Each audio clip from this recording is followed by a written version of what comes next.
Bonjour les amis, nouvelle vidéo aujourd'hui pour retrouver le professeur Perron qui était l'invité de Radio Courtoisie pour nous parler notamment du narratif de la peur. Mais juste avant de l'écouter comme d'habitude, n'oubliez pas de vous abonner, le pouce, le commentaire, le partage, le boost de la vidéo. Je remercie tous ceux qui me soutiennent, tous les dons que j'ai reçus ces derniers jours sur YouTube ou sur Tipeee et ceux qui m'ont rejoint sur Patreon. Allez, on l'écoute et on en parle juste après. D'Hollywood, quoi. C'était... Et puis, alors, non, surtout, ce qui m'a sauté aux yeux tout de suite, c'est que j'ai appris que 3 semaines avant, l'OMS avait organisé une répétition générale aux îles Ah, Canaries aussi. Parce que oui, ah ouais, après Sainte-Hélène, c'était, le bateau est arrivé aux aux îles Canaries, Canaries, oui.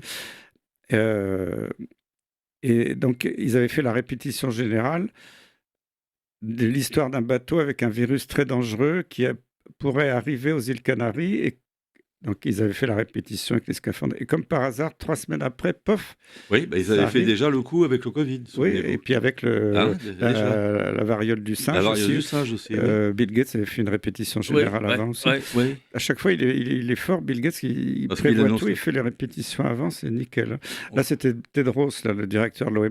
Puis alors, l'autre truc qui était un peu gros, ça tombait juste la semaine où le Tedros était un peu embêté parce que son traité pandémie oui, de traîner la patte un peu, traînait la oui. patte, il n'a Oui, pas pu passer en force encore cette fois-ci. Dieu soit loué. oui. Mais il fallait absolument sauver l'OMS. Et d'ailleurs, Tedros, moi je l'ai vu quand il est arrivé aux îles Canaries. C'est quand même qu'un directeur de l'OMS se déplace pour 3 morts. C'est une première mondiale. Moi, j'ai jamais vu ça. Alors qu'il y a des millions de morts tous les jours dans le monde. Là, il y a 3 morts d'un seul coup. C'est alerte à la planète.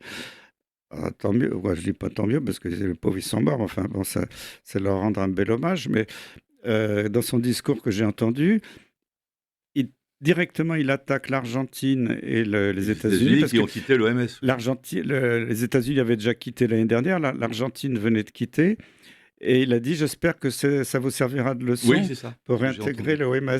Oui, oui, j'ai entendu Et ça. donc, Et vous remarquez que d'ailleurs, dans les journaux de grand chemin, comme vous dites, notamment le Figaro, on disait: «Ah, mais les États-Unis ont eu l'imprudence de ne pas prendre cette nouvelle épidémie au sérieux et ils vont voir les conséquences terribles qui vont pas manquer d'arriver». Mais les conséquences terribles, on les attend, hein. alors, il n'y Pour le avait moment, il y a rien. rien du tout, hein, pour le Ben, moi, je moment. Il y a l'avais pas de dit d'ailleurs, conséquences terribles. on m'a traité de complotisme. Enfin, Oui, mais enfin, maintenant, on nous traite toujours de je complotistes, connais hein. un peu plus les Oui. antivirus que certains qui Mmh. parlent trop. Alors après, comme ça a fait flop, après ils ont interné un bateau avec une diarrhée Ah oui, virale à oui. Bordeaux. Bon, bah, voilà, c'est pas diarrhée sur un bateau, il n'y a pas de quoi faire un scoop mondial. Et puis ensuite, ils ont dit, il y avait encore une autre histoire. Et puis maintenant, c'est Ebola. Ah ouais, alors il y a Ebola, C'est voilà. Ebola le retour, ça fait 15 fois qu'ils nous font le coup avec Marbourg. Je le dis clairement, non, monsieur Tedros, non, monsieur Bill Gates, on ne pourra jamais faire une pandémie avec le virus Ebola, le virus Marbourg. C'est des virus beaucoup Trop trop dangereux mortel, voilà. Trop qui voilà. tuent trop, et un Trop virus vite. qui tue trop et trop vite ne se propage pas. Surtout qu'Ebola ou Marbourg, c'est hyper facile à arrêter. Alors là, effectivement, il peut y avoir des morts et il faut rendre là encore hommage aux victimes, hein. Mmh. Mais si on isole les victimes, qu'on empêche les gens de les toucher sans protection, ça ne se transmet pas. Il faut un contact direct, physique, toucher le corps du malade ou du mort, ne pas se laver les mains, pas avoir de Oui, c'est masque ou ça. de blouse de protection.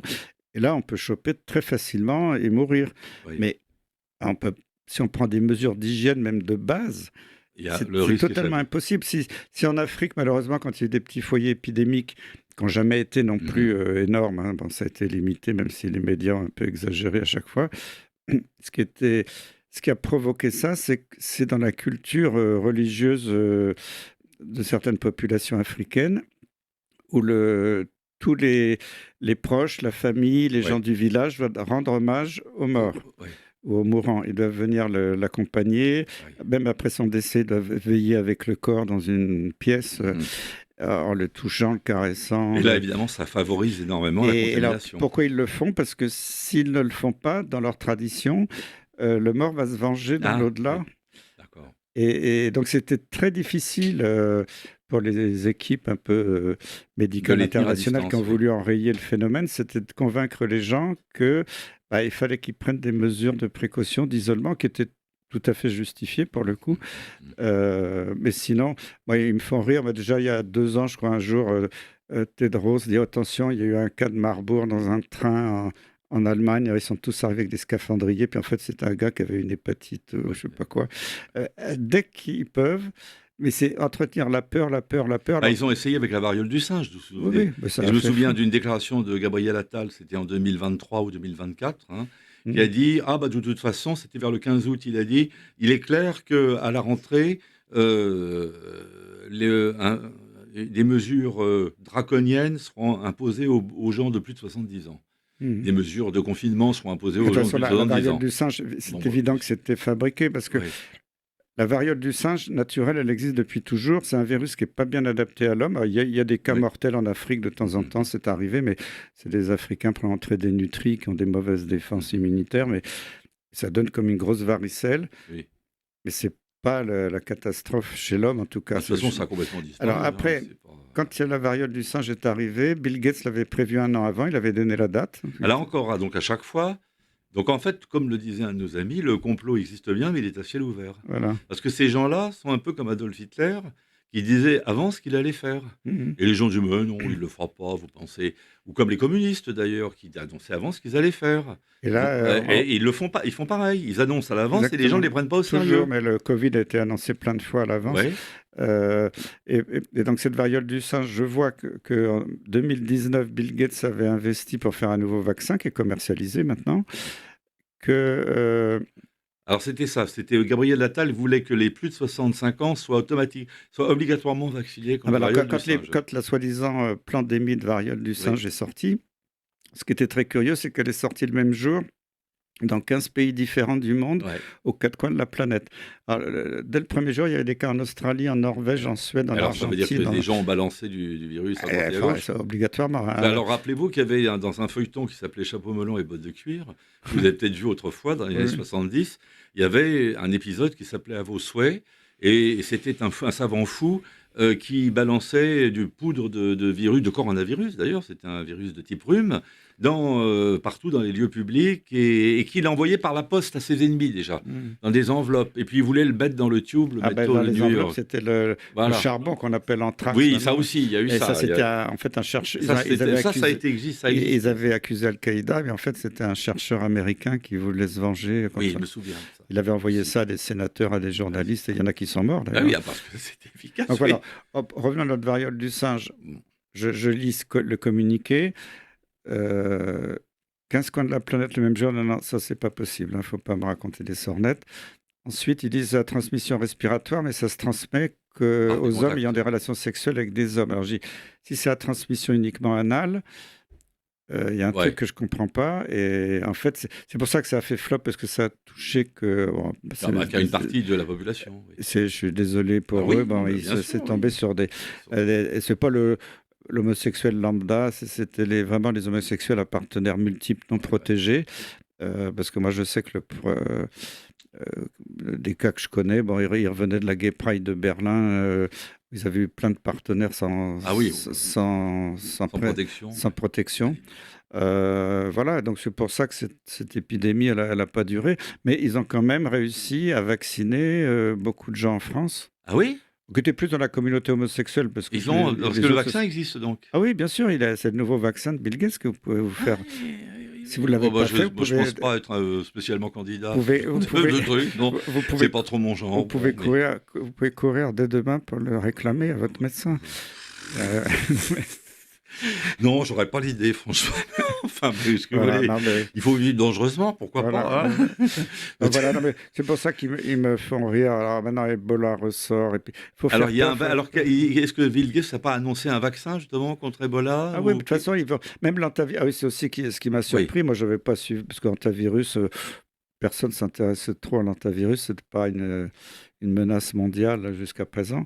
Malheureusement, tout le discours clair et le discours d'alerte du professeur Perron touchent pas grand monde. Faut être honnête, hormis nous, c'est-à-dire les gens qui nous informons sur Internet, qui avons fait attention bien sûr à tous ces vaccins et notamment à ce faux vaccin, d'après le professeur Perron, eh bien nous n'avons pas fait l'erreur de le prendre. La bonne nouvelle, c'est que l'antivirus, vous avez vu, c'est fini. Alors ils ont quand même, vous l'avez vu et on l'a vu ensemble, tenté le coup, et donc ils ont repris le même narratif que pendant le Covid, et ils nous l'ont refourgué bien sûr pour l'antivirus. La bonne nouvelle, c'est que comme ce virus Bah, au final, il n'est pas si dangereux que ça, alors qu'on nous avait annoncé un taux de mortalité beaucoup plus grand, que le virus restait beaucoup plus longtemps, bien sûr, dans le corps que le Covid. Ça n'a pas pris, et ça, c'est quand même une bonne nouvelle. Même si je mettrais un petit bémol, j'ai quand même revu des gens avec le masque.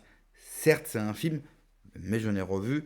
Et porter encore le masque aujourd'hui en 2026 avec tout ce que nous savons, c'est de la folie, mais je me répète, ceux qui le portent ne regardent pas YouTube, ne regardent pas ma chaîne, n'écoutent pas le professeur Perron, ne vont pas écouter le professeur Raoul, ils vont écouter BFM TV. Et c'est vrai que quand vous regardez BFM TV, vous avez peur et vous avez envie de mettre un masque. Pourquoi tous ces narratifs, pourquoi toutes ces peurs, pourquoi tous ces problèmes sont transformés en peur et sont de manière délibérée exploités, grossis?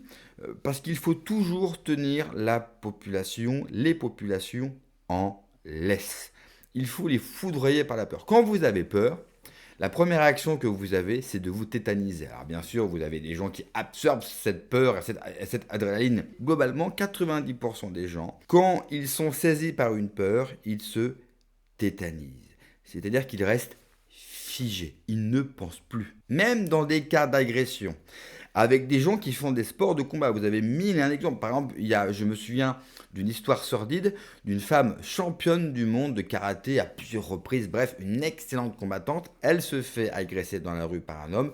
Elle le dit elle-même, elle a été pétrifiée par la peur, incapable de bouger, alors qu'elle avait les armes, bien sûr, au moins pour se défendre.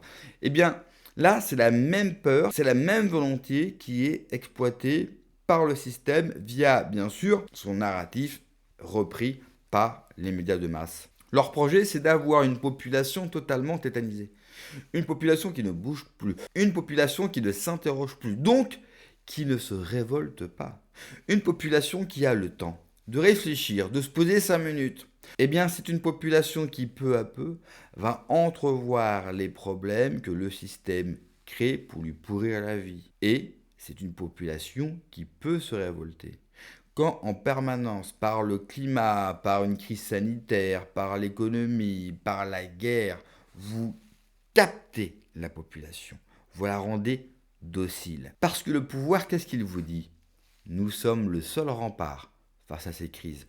Ok, on vous pourrit la vie, ok, on vous prend tout.